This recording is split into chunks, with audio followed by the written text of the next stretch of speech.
এখানে রাতের জন্য চিকেন রান্না হচ্ছে। চিকেনটা একটু কষিয়ে নিব ভালো করে। হ্যালো, কেমন আছেন সবাই? আমি আজকে নতুন একটা ব্লগে চলে আসলাম আপনাদের সাথে।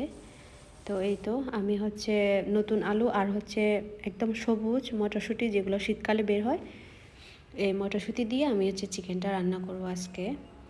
আর বাইরে এত ঠান্ডা, বারান্দাতে যাওয়ার মতো কোনো জো নেই, আমি একদমই যেতে পারিনি। তো এই যে এরপরের দিন নেক্সট ডে হচ্ছে বিকেলবেলা হচ্ছে আমি কিছু সবজি পাকোড়া বানাবো। তারপরে বেসন রেডি করেছিলাম, তারপরে ফুলকপি কয়েকটা একটু হাফ সিদ্ধ করে নিয়েছি, আর হচ্ছে বেগুন, যেটা বেগুনি বানানোর জন্য। বেশি বানাবো না, জাস্ট শুধু আমরা তিনজনই খাবো, তেমন একটা লাগবে না। তো এই যে বাইরে খুব ঠান্ডা, বিকেলবেলা সন্ধ্যার দিকে একদম কুয়াশা। তো আমি এর মধ্যে প্রথমে পাকোড়াগুলা কয়েক পিস ভেজে নিব। এই যে কয়েক পিস আমার প্রায় হয়ে গেছে ভাজি। আর আমি হচ্ছে এগুলো একটা বাটিতে নামিয়ে রাখবো। তারপর আমি একটু টেস্ট করে দেখলাম কেমন হয়েছে। মজাই হয়েছিল। পরে আবার খেয়ে দিয়ে আবার বিকেলে বেরিয়েছিলাম, আসার পরে রাতের খাবার এই যে আবার রাতের জন্য রান্না বান্না করতে হচ্ছে। তো এখানে সব মশলা আমি বেটে নিয়েছিলাম। রাতে রান্না হচ্ছে এই যে গরুর গোস্ত। ছোটো ভাই নিয়ে আসছিল, বলছে যে আজকে গরুর গোস্ত খাবে। আমি বলছি ঠিক আছে, তুমি একবারে বাইরে থেকে নিয়ে আসো। তারপরে ও এনে সব কিছু কাটাকুটি করে দিয়েছিল, ধুয়ে দিয়ে সব পরিষ্কার করে রেখে দিয়েছিল। আমি জাস্ট হচ্ছে মশলাটা রেডি করেছিলাম, তারপরে এই যে রান্না করতেছি।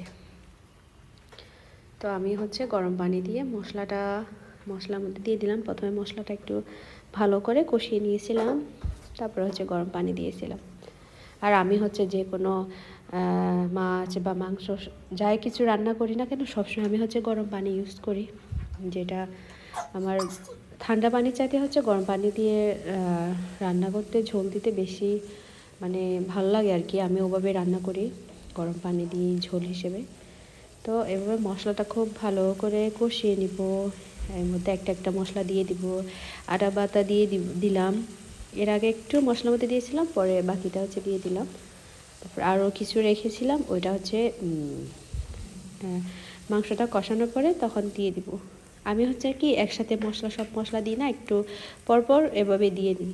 পরে যে আমার কৌটোর মধ্যে লবণ শেষ হয়ে গিয়েছিল, আমি হচ্ছে লবণ কিছু হাফ ঢেলে নিব। আমার হচ্ছে মাসের সব কিছু এক্সট্রা কিনে রাখা হয়, স্টোরেজ করে রাখা হয় আর কি। তো ওখান থেকে হচ্ছে আমি লবণ বের করে কৌটার মধ্যে ভরে নিলাম। তো এই তো এর মধ্যে হচ্ছে মশলা তেল কিছুটা উঠে আসছে। তো খানিকক্ষণ কষানোর পরে যখন তেল উঠে আসবে, তখন এই যে ধুয়ে রাখা মাংস টুকরাগুলো, এগুলোই তো সব হচ্ছে আমার ছোটো ভাই হচ্ছে কেটে রেখেছিল। দেখেন কি সুন্দর করে কেটে রেখেছে ও, আমি নিজেও পারি না ওভাবে। আর বেশিরভাগ সময় বাইরে থেকে কিনে আনলে ওই হচ্ছে সব কিছু করে, আমার ছোটো ভাই আর কি। তারপরে যে মশলার মধ্যে আমি হচ্ছে বিফ গরুর গোস্ত দিয়ে দিলাম। খুব ভালো করে মশলার সাথে এখন মাখানোর পালা। চামচ দিয়ে খুব ভালো করে নেড়ে চেড়ে মশলার সাথে মাখিয়ে নিব। আর মাখানো ভালো হলেই তখন খেতেও বেশি দারুণ হয়, যে যেভাবে রান্না করে আর কি। তারপরে আমি এর মধ্যে তেজপাতা দিয়ে দিলাম। তো এভাবে আরও অনেক কিছু, এখন হচ্ছে ঝোল, মাংস থেকে পানি বের হচ্ছে, তো এভাবে পানি একদম শুকিয়ে যাবে। তারপরে এর মধ্যে আমি লবণ দিয়ে দিলাম। এর আগে কিন্তু আমি লবণ দিইনি, এখন হচ্ছে লবণটা দিয়ে দিব। তো এরপরে আবার খুব ভালো করে মিক্স করে নিব। তো এভাবে ঝোলটা একদম টেনে আসবে, যে এটা মাংস থেকে পানি বের হয়েছিল। এর মধ্যে যখন একটু পানিটা কমে আসবে, তখন আমি হচ্ছে টক দই দিয়ে দিব, যেটা আমার ছোটো ভাই এনেছিল বাইরে থেকে। আমিও বলি নাই, ওই এনেছিল এটা।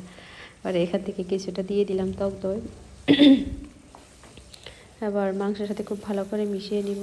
তারপরে এই যে যখন একটু ঝোলটা টেনে আসবে, ভাত তেল উঠে আসবে, তো এভাবে অনেকক্ষণ হচ্ছে আমি রান্না করব কষিয়ে। এই যে আমার রান্না। তারপর হচ্ছে আবার হচ্ছে কিছুক্ষণ নেড়ে চেড়ে দিব। ঢাকনা দিয়েছিলাম এর মধ্যে, এর মধ্যে আবার কয়েকবার নেড়ে চেড়ে দিয়েছিলাম। তারপর হচ্ছে এই যে গরম পানি রেখেছিলাম, ওটা দিয়ে দিব ঝোল হিসেবে আর কি খানিকটা। তবে ঝোলটা ফুটে আসবে, সিদ্ধ হবে। তো আমি হচ্ছে এই যে নতুন আলু কয়েক টুকরা কেটে রেখেছিলাম, যেহেতু আমার হাজব্যান্ড হচ্ছে কি ওই যে আলুগুলো একটু বেশি পছন্দ করে, তো আমি হচ্ছে আলু কেটে রেখেছিলাম কয়েক টুকরা। তো মাংসের মধ্যে আমি আলুর টুকরাগুলো দিয়ে দিলাম।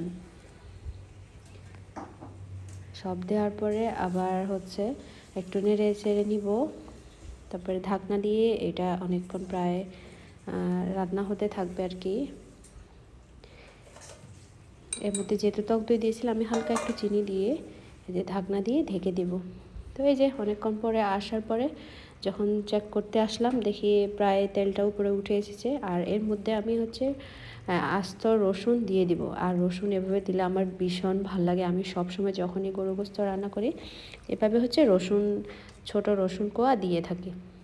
তো এর মধ্যে হচ্ছে ভাতটাও হয়ে গেল, কুকারে বসিয়েছিলাম ভাত, ভাতও প্রায় রান্না শেষ।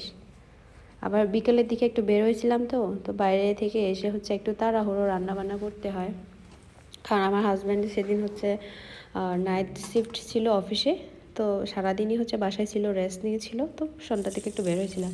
তো আমি হচ্ছে মাংসের মধ্যে ওই যে বাগার দেওয়ার জন্য সরিষার তেলের মধ্যে আমি হচ্ছে পেঁয়াজ ভেজে নিব বেরেস্তা, তারপরে শুকনা মরিচ দিয়ে ভেজে নিলাম, আলাদা একটা স্মেল আসবে। পরে আমি হচ্ছে যখন মাংসটা একদম হয়ে আসবে, অলমোস্ট 95% ডান, এর মধ্যে আমি হচ্ছে পেঁয়াজের বেরেস্তা দিয়ে দিব, বাগার দিয়ে দিলাম। আর স্মেলটা দারুণ হয়, দারুণ হয়েছে রান্না। তো এই যে আবার কথা হবে।